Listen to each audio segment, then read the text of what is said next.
Yun, good day mga kalapatids. Ang init, grabe. Pawis ko. Magpepwede rin tayo ngayong hapon mga kalapatids. Ang oras eh 6:26 na ng hapon. So ito yung mga tropa natin. Yan oh. So kanina, diniworm natin sila yung 19 birds. So sila ulit ngayon yung 19. So ipepwede rin natin sila mga kalapatids. Unahin na natin yung mga old bird. Tsaka yung YB na unang batch. Ito, katulad nito. Na mga kalapatids. Yan oh. Pangit ang pakpak eh. Oh. Pati buntot pangit. So buntot tsaka pakpak gupit mga kalapatids. Ayan o. Yung tatlo sa dulo. Tatlo lang sa dulo mga kalapatids. Ayan o. Yeah. Unahin na natin to. Alright, ganyan lang mga kalapatids. Kuha lang natin yung dulo. Ayan yung pakpak niya kompleto. Kakaiba yung tubo ng pakpak nito eh. Yan yung tubo ng pakpak oh. Mahaba yung 9. Maiksi yung 10. Kakaiba. Lakas na ibon. So yun nga. Tatlo lang yung gugupitin natin. Kasi October na yung karera. Pwede ring apat, apatin na natin. Apat-apat mga kalapatids. Yan. Mainit mga kalapatids, humid. Bagya lang mga kalapatids. Yun o. Pasingaw lang, pasingaw. Right? Lulugon sila ngayon eh. Sama na natin yung buntot. Mga kalapatids. Tago lang natin yung paa, baka magupit yung paa eh. Kalahati lang ng buntot. Yun. Alright. Pasingaw lang ba? Yan mga kalapatids. Tapos, apat din dito. Mahirap pag mag-isa mga kalapatids. Pero sanay na tayo dyan kasi ginagawa na natin yan dati pa. Right? Kaya mga kalapatids, oh, maiksi na. Yan mga kalapatids. Kagandaan nito, persado siyang lumipad, pupunta sa taas. So, lalaki yung muscle niya, no? Nakakatulong sa paglain ng muscle. Kasi pipersa siya. So, 1 week silang ano, ganito, bago natin bunutin. After 1 week, bubunutin natin yung ginupit nating balahibo at mga pakpak, mga kalapatids. Pakpak tsaka buntot. Alright, lagay na natin to dun. Ito, si Bouchard, pangit ang buntot, oh. Ayan, gupitin natin yan. Kalahati. Ayan, oh. Yun. Yun mga kalapatids, gupit na. So, yan, papalaki yung isa niyang ano, pakpak. So, yung maglalaglag next month, ito na, yung kasunod. So, gupitin na natin yung kasunod. Hanggang 10. Hanggang 10 flight. Kaya mga kalapatids. Para pagdating ng October, buo na lahat ng pakpak nila. No, mga kalapatids. Yan yung ginagawa natin kapag malapit na yung race. Ingatan nyo lang na huwag magupit yung paa. Kawawa naman, susugatan pa. Ayun mga kalapatids. So, persado to lumipad. Alright. So, ito naman, isang pula. Ayun o, diniworm natin kanina. Natalsikan na. Natalsikan na ng kalat sa mukha. Ito yung mga diniworm natin. Gupit lahat ng mga kalapatids. Kahit pantay-pantay yung pakpak nila. Gugupitin natin yung apat. Kasi, pangit na yung tubo ng pakpak. Mahirap pag mag-isa ka lang mga kalapatids. Pero, kaya natin yan. Apat-apat lang mga kalapatids. Yan. Wala tayong tagahawak, so tayo na lang gagawa. Yun. Pati buntot mga kalapatids, kalahati. Yun o. O mga kalapatids, bubunutin yan after 1 week, no? 7 days. Yan mga kalapatids o. Iniwan lang natin yung 6 kompleto pakpak mga kalapatids. Pwede natin hindi bunutin. Kompleto pakpak. Tsaka buntot. Maganda. Ganda yung buntot nya. O, pwede natin hindi pwede rin to. Kompleto pakpak eh. 2 buwan, wala siyang nilaglag oh. Ibig sabihin, kakakompleto lang ng pakpak niya. Pero, yung tubo ng pakpak niya is ano, gupitin na rin natin yung tatlo. Yung tatlo lang. Tatlo lang mga kalapatids.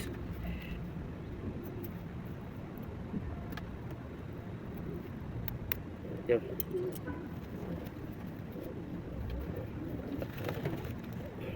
Malakas na ibon. Huwag malikot.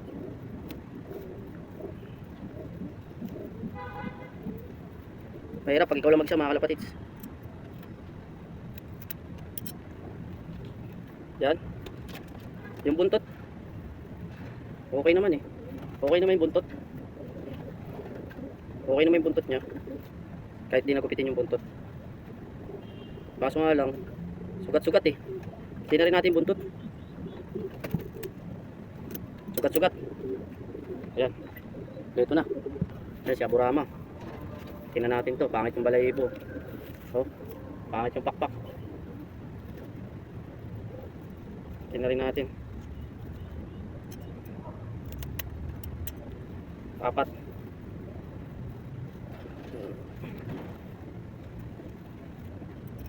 Patubo yung 7 nya. Pati yung buntot. Kaya mga kalapatids, disclaimer lang po. Mga kalapatids, haha. natapos din natin yung pediring, no? Ayan, oh. 53 birds, pinediring natin. Grabe, oh. Pawisan tayo mga kalapatids.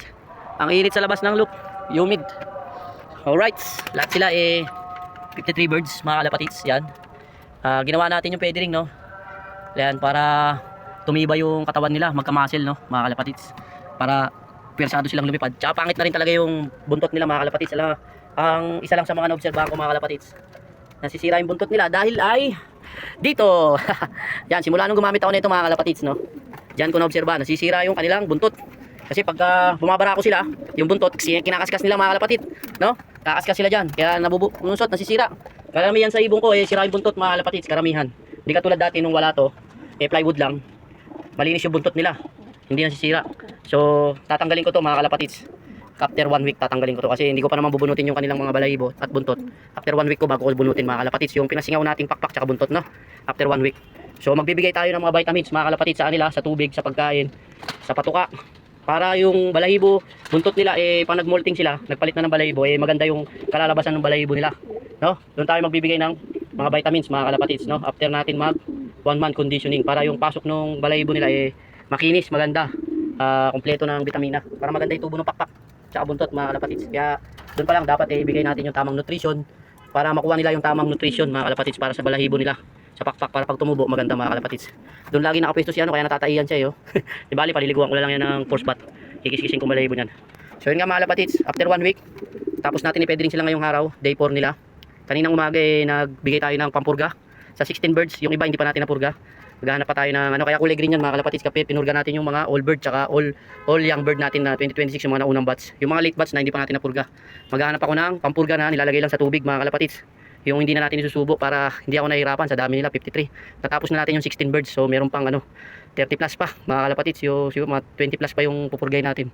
So yung mga napurga hindi na natin pupurgayin, pero pwede naman natin ulitin pagpurga sila kasi nasa conditioning pa lang naman tayo ng buwan. So yung mga kalapatids, no, papangit pa ng mga balahibo nila, mapapansin nyo. Dry pa lahat yan mga kalapatids kasi kukondisyon pa natin yan sila. Ipa-flushing internal at external mga kalapatids. Flushing antibiotic, 3 days na antibiotic, 3 days na supplement recovery, 3 days ulit na antibiotic, antivirus. Lilinisin natin yung internal at external mga kalapatids para pagdating ng race hindi sila tablan ng sakit, no? Lalo na yung one eye cold. Mahirap kasi pag race na, nagkaka one eye cold pa. O kaya nagkakahalak, nagkakasipon. So, kailangan, ngayon pa lang i-condition na natin mga kalapatids para pag derby na, hindi tayo magkakaroon ng problema, para lahat sila masigla. Lahat sila malakas hanggang matapos yung karera. Mga kalapatids, katulad nung last race natin, lahat ng ibon natin malalakas pa mga kalapatids. 12 birds na in-entry natin. Minimum natin na pauwi is 9 birds, kompleto tayo. 3 lang nalalagas, maximum na yung 3 mga kalapatids. 3, 2. Tuwing nagkarera tayo ng 3 race mga kalapatids. North and West, tapos binalik ulit sa North. Laging 12 birds mga kalapatids in-entry natin. Ang nakakauwi is minimum 3 nawawala, 2. Hindi naman nawawala, nakaka-top mga kalapatids. Pero the rest, 90%, mas mataas yung clocked natin tsaka pauwi natin mga kalapatids, no? Kasi siguro dahil sa okay naman yung conditioning at sistema ginagawa natin. So yun pa rin yung sistema ginagawa natin. Walang magbabago mga kalapatids. Patuloy natin ginagawa yun, no? Alright mga kalapatids, hanggang dito na muna sa muli. Maraming salamat. God bless and peace out. Magandang gabi. Good night. Alright. Bye.